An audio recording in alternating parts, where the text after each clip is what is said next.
بسم اللہ الرحمن الرحیم لیس علیکم جناح ان تبتغوا فضلا من ربکم فاذا افضتم من عرفات فاذکروا اللہ عند المشعر الحرام واذکروہ کما ہداکم وان کنتم من قبلہ لمن الضالین۔ ترجمہ اس آیت مبارکہ دا، نہیں ہے تم پر کوئی گناہ یہ کہ تم تلاش کرو فضل اپنے رب کا، پھر جب تم لوٹو عرفات سے تو یاد کرو اللہ کو نزدیک مشعر حرام کے، اور تم اس کو یاد کرو جس طرح اس نے تمہیں ہدایت دی، اور تحقیق تھے تم اس سے پہلے گمراہوں سے۔ گزشتہ آیات دے اندر حاجت حج دے متعلق مسائل کا ذکر چل رہا سیگا۔ اس آیت مبارکہ دے اندر بھی اس سے متعلق ہی چند مسائل اللہ رب العزت نے ذکر فرمائے نے۔ حضرت سیدنا عبداللہ بن عمر رضی اللہ تعالیٰ عنہ بہت بڑے صحابی، جلیل القدر صحابی گزرے نے۔ انہوں نے ایک شخص آیا آ کے کہنے لگیا بھی ساڈا اٹھاں دا کاروبار ہے، بھی اٹھ اسی کرائے تے چلانے ہیں، جس طرح آج کل گڈیاں وغیرہ کرائے تے چلدیاں نے، اس طرح اسی اٹھ کرائے تے چلانے ہیں، تو لوگ ساڈے اٹھ لے جاندے نے حج واسطے، بھی انہوں دے سفر کر کے تے حج کرن واسطے جاندے نے،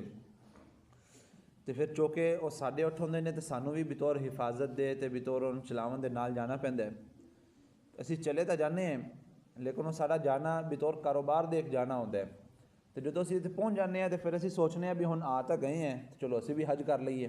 تو اسی بھی حج کر لینے آیا کہ وہ ساڈا حج قبول ہے یا نہیں ہے، چونکہ ساری تو نیت ایک کاروبار دی نیت سی۔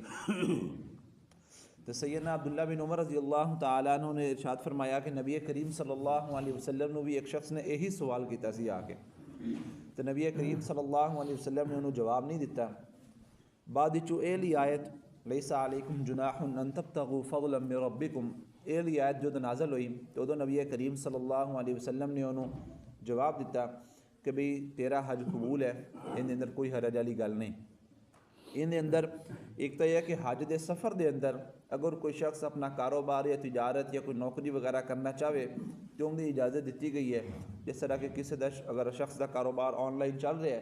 تو اپنا لیپ ٹاپ یا موبائل کے ذریعے اگر اتنے نال اپنا نظام چلا سکتا ہے تو وہ چلا سکتا ہے۔ اسی طرح ٹریول ایجنسیاں دے لوگ ہوندے نے جڑے اپنا ایک پورا ٹور جڑا گروپ ایک پورا تیار کرتے ہیں تو نال خود بھی چلے جاندے نے انہوں نے سروسز دینے واسطے، انہوں دا جانا بھی درست ہے، لیکن ان اندر ایک چیز ہے کہ اپنی نیت جڑی ہے وہ درست ہوئے اس سفر دے درمیان،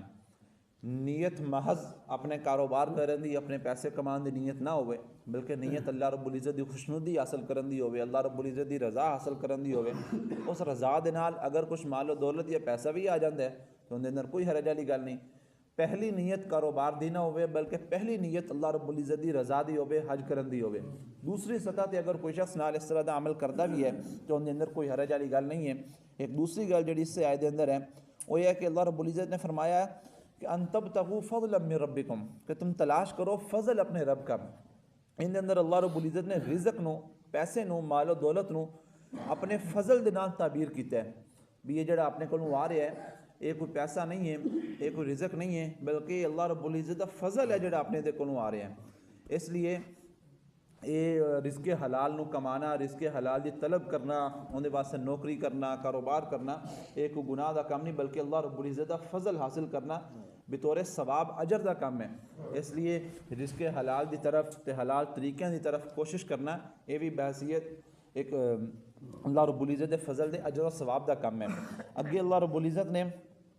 مزدلفہ دے اندر ایک خاص عبادت ہے ان دا ذکر فرمایا ہے۔ 8 ذی الحجہ نو حجاج کرام مکہ مکرمہ تو مینا دے اندر آ جاندے نے، پھر 9 ذی الحجہ نو صبح طلوع آفتاب تو بعد مینا دے وچوں نکل کے عرفات دی طرف چلے جاندے نے۔ عرفات دے اندر وہ زوال دے وقت تو پہلے پہنچتے ہیں، اوتھے پھر خطبہ حج ہوندا ہے، ظہر عصر دی نماز اوتھے پڑھی جاندی ہے، اور صبح جس وقت سورج غروب ہوندا ہے غروب ہوندے نال ہی بغیر مغرب دی نماز پڑھے، ورنہ طریقہ تو یہ ہے بھی جس وقت غروب ہوئے گا فوراً مغرب دی نماز پڑھی جاندی ہے، لیکن حجاج کرام سورج غروب ہوندے ہی مغرب دی نماز پڑھے بغیر عرفات چوں نکل کے مزدلفہ دی طرف چلے جاندے نے، اوتھے جا کے عشاء دے وقت دے اندر مغرب تے عشاء دونوں اکٹھیاں نمازاں پڑھتے ہیں مزدلفہ دے اندر۔ اس چیز میں اللہ رب العزت نے اتنے ذکر فرمایا ہے کہ مزدلفہ جڑا ہے یہ حرم شریف دے اندر واقع ہے، مزدلفہ دا جڑا ایک میدان ہے وہ حرم شریف دے اندر واقع ہے، اس نو اللہ رب العزت نے مشعر حرام یعنی کہ حرم شریف دی علامت قرار دیتا ہے اس آیت مبارکہ دے اندر۔ ਉਹਦੇ ਅੰਦਰ ਜਿਹੜੀ ਮਗਰਬ ਤੇ ਇਸ਼ਾ ਦੀ ਨਮਾਜ਼ ਇਕੱਠੀ ਪੜ੍ਹੀ ਜਾਂਦੀ ਹੈ اس ਨੂੰ اللہ رب العزت نے اپنے ذکر تو تعبیر کیتا ہے کہ فَاذْكُرُوا اللَّهَ عِنْدَ الْمَشْعَرِ الْحَرَامِ کہ اس مشعر حرام دے اندر حرم دی علامت دے اندر اللہ رب العزت دا ذکر کرو. ذکر تا ویسے عام ذکر بھی ہے بھی کوئی بھی تسبیحات انسان اللہ رب العزت دی ذکر دے اندر کر سکتے ہیں, لیکن اس جگہ دا خاص ذکر یہ ہے کہ مغرب تے عشاء دی نماز جڑی ہے انہوں اکٹھا ایک وقت دے اندر پڑھنا عشاء دے وقت. لیکن اگے نال ہی فرمایا کہ وَاذْكُرُوهُ كَمَا هَدَاكُمْ, وہ ذکر اس طرح کرو جس طرح کہ تمہیں سکھایا گیا ہے, جس طرح کہ تمہیں ہدایت دیتی گئی ہے. اندے تو اللہ رب العزت نے اپنی عقل دین دے اندر لڑاون تو منع فرما دیتا ہے. بھی انسان کو اپنی عقل دینی مسائل دے اندر نہیں لڑانی چاہیے, بلکہ جس طرح اللہ رب العزت نے نبی کریم صلی اللہ علیہ وسلم نے جس چیز کا حکم دیتا ہے انہوں اسی طرح کرنا ہے. ہن عقل تو یہ کہندی ہے کہ مغرب دی نماز مغرب دے وقت پڑھی جاوے, عشاء دی نماز عشاء دے وقت پڑھی جاوے, لیکن اللہ رب العزت کا حکم یہ ہے کہ عام حالات دے اندر تو اسی طرح کرنا ہے کہ مغرب دے وقت عشاء دے وقت, لیکن اس موقع دے اوتے تسی مغرب تے عشاء دونوں دی نمازاں اکٹھیاں کر کے پڑھنیاں نے. اس لیے عقل اس چیز نو تسلیم نہیں کرتی, لیکن چونکہ اللہ رب العزت دا حکم یہ ہے, نبی کریم نے سانو سکھایا یہ ہے, اس لیے سارے واسطے بہتر یہی ہے کہ اسی اندے مطابق ہی اپنی زندگی گزاریے.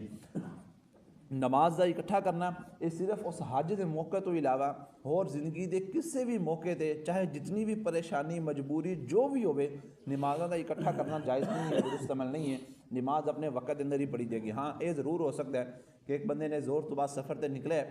تو ظہر دا جڑا بالکل آخری وقت ہے اس وقت اپنی سواری روک کے ظہر دی نماز پڑھے, 5 منٹ انتظار کرے, وہ ظہر دا وقت ختم ہو گیا, آگے عصر دا وقت شروع ہو گیا, عصر دے وقت دے اندر اپنی عصر دی نماز پڑھ لوے. اس طرح دا ہو سکتا ہے, لیکن یہ نہیں ہو سکتا بھی ظہر دے وقت دے اندر ہی ظہر تے عصر اکٹھی پڑھ لوے, یا عصر دے وقت دے اندر ظہر تے عصر اکٹھی, یعنی کہ دو نمازاں ایک وقت دے اندر اکٹھیاں نہیں کیتیاں جا سکتیاں سوائے اس ایک حج دے موقع تو علاوہ, کیونکہ اس موقع تے بھی اللہ رب العزت دا حکم ہے اس لیے پڑھی جائے گی. اگے اللہ رب العزت نے فرمایا وَإِن كُنتُم مِّن قَبْلِهِ لَمِنَ الضَّالِّينَ کہ یہ ساریاں گلاں دسن تو پہلے یہ ساریاں گلاں اللہ رب العزت نے سانو جنیاں دسیاں نے اس تو پہلے یقیناً انسان گمراہ سیگا. اللہ رب العزت نے اس قرآن مجید کے ذریعے انسان نو عقل شعور فہم عطا کیتا, علم عطا کیتا. اس لیے جڑی چیز انسان نو عقل شعور تے فہم عطا کرے, عقل عطا کرے, علم عطا کرے, ان دی قدر کرنا بھی انسان دی ذمہ داری ہے, ان دے عمل کرنا بھی انسان دی ذمہ داری ہے. اس لیے قرآن مجید نے جڑیاں سانو یہ چیزاں بیان کیتیاں نے ان دے اوتے بنوعن عمل کرنا چاہیے. مزدلفہ دے اندر جس وقت لوگ مغرب تے عشاء دی نماز پڑھ کے رات اتھے جدو ٹھہردے نے صبح تک, وہ رات جڑی ہے وہ حجاج کرام واسطے